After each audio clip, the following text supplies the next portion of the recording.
काहेला पटैनी जब देबो ही नेटा प्यार करे के उम्र में तू करो ही करा।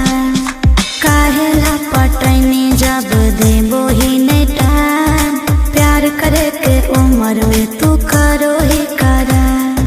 कैसे कटबो जिंदगी जब हो ऐसन हल शुरुआत में। अगर रहियो ना अकेले सौ गुंडा रहो साथ में। दिन में खोज ले चलो पुलिसिया मिले लगो रात में।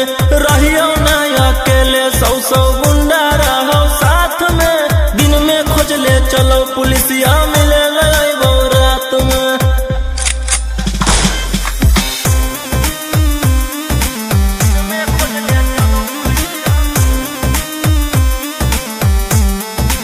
Vicky Vox.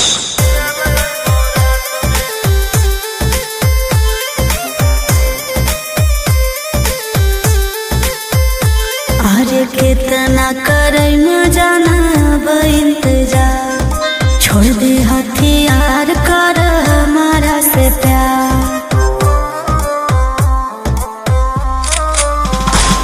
आगे खोल के रखी होगे टके अब मुहवा में गमछल पे टके। अरे काहेला तो गोली चलावे लगो ही हर बात में। अगर रहियो ना अकेले सौ गुंडा रहो साथ में। दिन में खोज ले चलो पुलिसिया मिले लगो रात में। रहियो ना अकेले सौ गुंडा रहो साथ में। दिन में खोज ले चलो पुलिसिया मिले लगो रात में।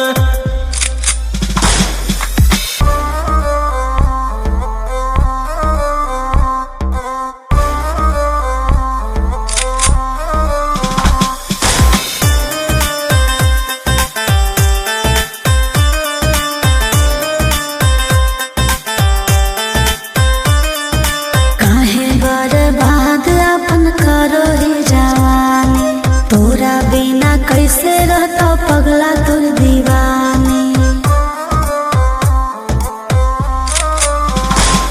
आगे जब ले जिंदा ही हम गे ली हो नहीं तू टेंशन गे। राजा रोशन रोहिया जो कवनो हालात में। अगर रहियो ना अकेले सौ गुंडा रहो साथ में।